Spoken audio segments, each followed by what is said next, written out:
xam nga wàññi dañuy dem sa ndey ja wàññee fa. ndey ja waaw mooy fan. mooy fa muy jóge waaw foofa dañuy njëkk a wàññi. waaw wàññi fa mu aw.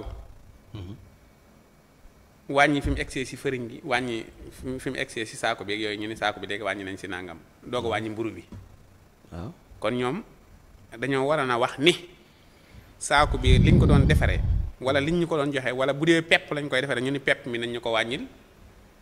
bu dee bene bi lañ koy defaree. yow laay déglu fi mu doon nii. bu dee bele bi lañ koy defaree ñu ne ñu bele bi nañ ñu ko wàññil wala niñ koy jëlee nañ ko wàññi niñ koy jëlee wala liñ koy jëlee si port bi wala. nañ leen ko wàññil bu ko defee ñoom ñu mën a wàññi 2000 francs mais bu fekkee ne jekk nañ jekk ni kat dañuy téye seen loxo ndax dañu see rocc 2000 francs ah wax dëgg yàlla liñ siy teg rek mooy xam nga man mburu xëruma si.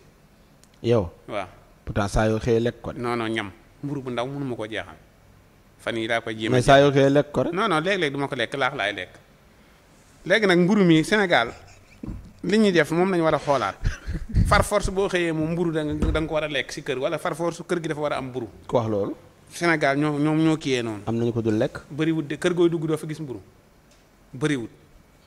léegi nag dañoo war a na désinjecté affaire yi ñu kiyaat ko ba nga xamante ni tey jii. mu ne.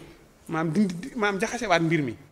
luy jaxase. comme ça tey jii boo xëyee xam nga man bu ma nekkee kaw ga boobu xamag ma woon mburu bu ñu xëyee dañ daan teg këllub cere bi. waaw sif ñu daal di rekk boobu pour man ndékki moom maam cere dangaa war a reer bu desee nga xëy ndékkeeku man pour man noonu la woon café nga daal di naan. moo tuddoon ndéego. waaw mais dañuy jékki-jékki ay mburu di ñëw. waaw ñuy ndékkee mburu léegi nit ñi boo dee lekk cere sax dañu yaakaar ne kaw nga. si léegi mburu nga war a lekk te mburu mi dafa war a am yoo def si biir ak ñoom seen. léegi nag li ñu war a def mooy ñu teg ko fa ndànk. mburu waaw. lu tax dem songu laax bi 100 francs mën nga see lekk 100 francs laax.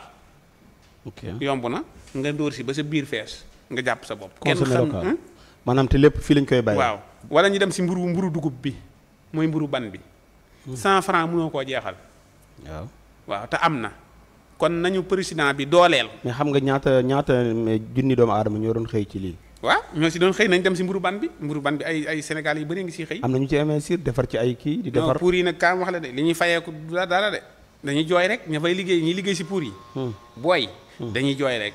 non farine bi laa ñi koy defar ñi defaree farine bi xam nga farine du lu ñuy jël rek indi ko fi ñu koy defaree lu ñu xam nga ñaata lañu investir ci ay matériel pour samp ay affaire di defar farine. mais 2000 francs mënu leen a daane 2000 francs yi nañ leen ko wàññil fële moo tax man leen na leen gouvernement bi wàññil man ba ñu ma ñu wàññi leen mais na leen gouvernement bi wàññil ñoom it ñu wàññi ñii ñu wàññi.